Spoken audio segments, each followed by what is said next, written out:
Ya, assalamualaikum. Ada satu ungkapan, "Cokito ergo sum." Nah, itu bener nggak tuh pengucapannya "Cokito ergo sum"? Saya berpikir maka saya ada gitu ya. Rene Descartes itu. Eh, ada beberapa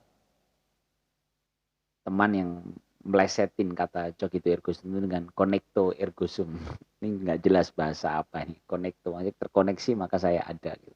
Jadi kalau Rene Descartes itu mengatakan saya berpikir maka saya ada. Kalau anak-anak sekarang tuh bilangnya konektu. Saya terhubung maka saya ada. Saya terkoneksi maka saya ada. Karena itu mereka panik ketika kuota habis, ketika tidak ada wifi gratis gitu ya. Atau ketika chargernya habis gitu ya. Seperti ada yang bercanda bahwa kalau dulu sandang pangan papan ya. Kalau sekarang itu katanya sudah ada tambahan lagi sandang, pangan, papan dan casan gitu. Cara ngecas handphone itu menjadi kebutuhan pokok gitu. Karena tidak terhubung maka kita tidak ada. Ya, ada satu puisi yang sebenarnya saya hanya ingin menceritakan di satu baitnya saja. Jadi puisi saya sendiri sih. Belum lama saya tulis cerita tentang kopi. Jadi waktu saya dapat challenge untuk menulis puisi tentang kopi, saya menuliskan satu puisi tentang kopi tubruk. Jadi kopi tubruk ya. Karena sempat saya mengkhususkan beberapa hari itu dengan menikmati kopi tubruk saja. Karena saya karakter kopi itu kan berbeda ketika ditubruk ya. Jadi kalau teman-teman yang belum kenal dunia perkopian ini, cara kopi disajikan itu kan beda-beda. Ada kalau ada yang V60 disaring, ya ada yang dipakai mesin espresso ya. Ada juga yang ditubruk gitu. Ditubruk itu hanya bubuknya taruh di gelas lalu dituang air panas. Jadi masih endapannya masih ada di gelas itu. Saya sempat mencoba dalam beberapa hari itu hanya mengkonsumsi kopi tubruk gitu.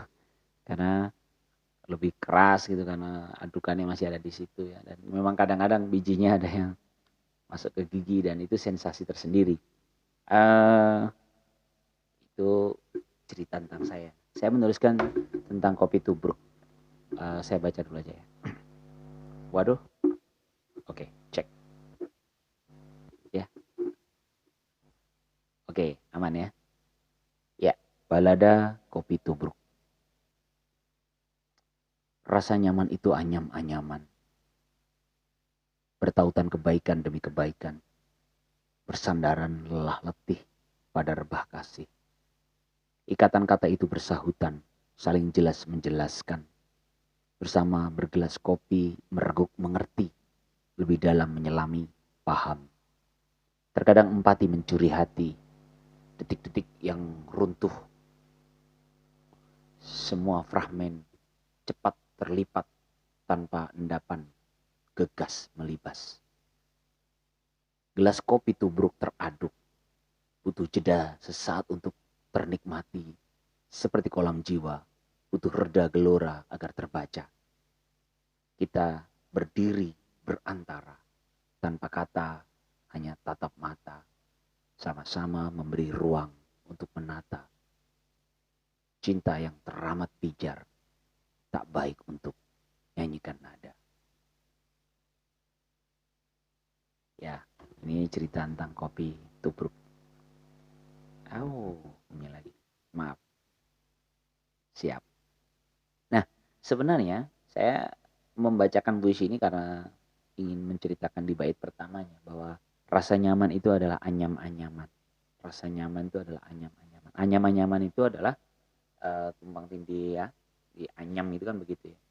Seperti kebaikan demi kebaikan. Gitu. Inilah konekto tadi. Bagaimana terhubung. Seorang itu menikmati kebahagiaannya karena dia terhubung dengan kebaikan-kebaikan yang lain. Saya akan memperjelasnya dengan satu kasus. Ini kisah nyata, belum lama terjadi. Baru sekitar 2 hari yang lalu. Kami ada acara, bukan acara sebenarnya, hanya makan malam bersama gitu. Seorang teman itu salah, dia kecewa dengan seorang pramusaji di restoran yang salah membaca pesanan. salah sederhana sebenarnya. Tapi kesalahannya itu dengan bahasa dia nggak paham gitu dengan apa yang dimaksud si teman saya ini, dan teman saya sebenarnya tidak ingin, dia bukan jenis orang yang suka komplain, dia hanya menahannya. Tapi yang terjadi adalah dia kehilangan mood-nya. Sepanjang makan malam itu dia bete. Eh, Tertolong di pagi harinya ketika dia berangkat kerja, ada seorang teman yang memberikan coklat di mejanya dan kata dia, ini menyelamatkan saya nih. Jadi mood-nya bangkit lagi. Artinya sebenarnya kenyamanan kita itu, kebayang nggak sih apa yang dirasakan teman saya itu untuk hal yang sepele itu, tiba-tiba dia kehilangan kebahagiaannya, terenggut oleh sikap seorang yang tidak tidak baik gitu, tidak berkenan gitu. Sebenarnya bisa jadi si orang itu, si pramusaji ini nggak merasa dia sedang melukai hati seorang, tapi ternyata yang dia lakukan itu membuat dia kehilangan moodnya, kehilangan kenyamanannya sepanjang makan malam. Saya akan ceritakan cerita yang berbeda, ini kebalikan. Ini sebenarnya kejadian yang sudah cukup lama ketika saya masih di Jakarta. Saya berangkat pagi ke kantor itu setiap 5:30 pagi, masih sangat pagi. Di pintu tol setiap saya masuk itu petugasnya selalu bapak-bapak, karena dia jaga dari malam mungkin ya. Saya sudah punya persepsi bahwa ini bapak tentu lelah gitu kan, karena semalaman dia jaga di pintu tol. Waktu itu belum pakai kartu ya, sehingga harus ada penjaganya. Tapi yang terjadi di luar dugaan, nih bapak ini saya hafal betul karena dia di loket yang sama di setiap harinya. Dia sangat ramah, ya mukanya berseri-seri dan selamat pagi Pak, terima kasih Pak. Gitu. Dia selalu begitu di setiap saya membayar tiket tol di loket itu. Dan kebahagiaan si bapak ini, aura positif bapak ini terbawa saya sampai ke kantor. Saya sering ceritakan ini ke teman-teman kantor di kantor saya yang lama itu, bahwa saya seperti ini nih sebenarnya ada amal kebaikan bapak itu gitu, karena dia menularkan semangatnya. Ini dua dua cerita ya.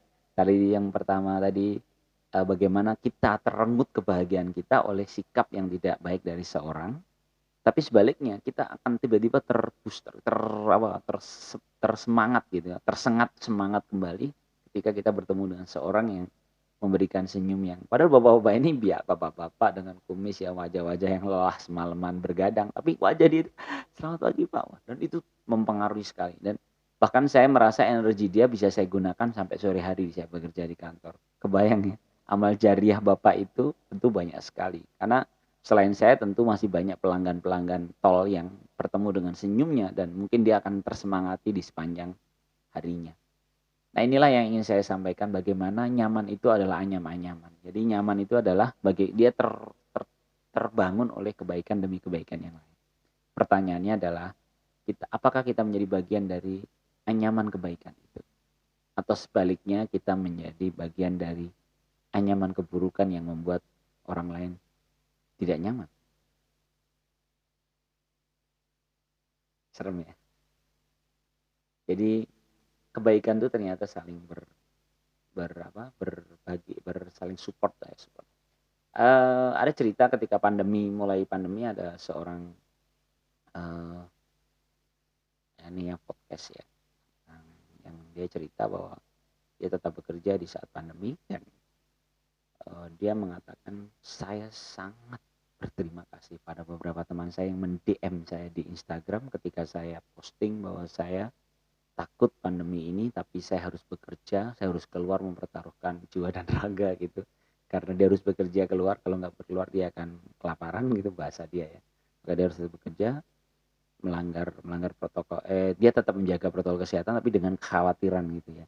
Lalu tiba-tiba ketika dia posting gambar dia berangkat kerja di saat pandemi, ada beberapa yang berkomen tentang semangat gitu, atau bahkan men-DM bahwa saya sama dengan kakak gitu, semangat kak gitu.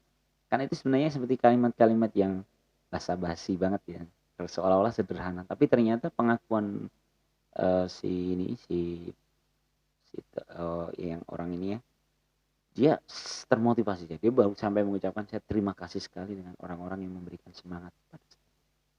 Tuh bayangkan, bisa jadi dia hanya basa-basi menyebarkan sesuatu yang positif, tapi ternyata itu luar biasa membantu. Saya pernah bertemu dengan seorang yang sedang dalam masa, kita mengunjungi melayat ya, takziah gitu.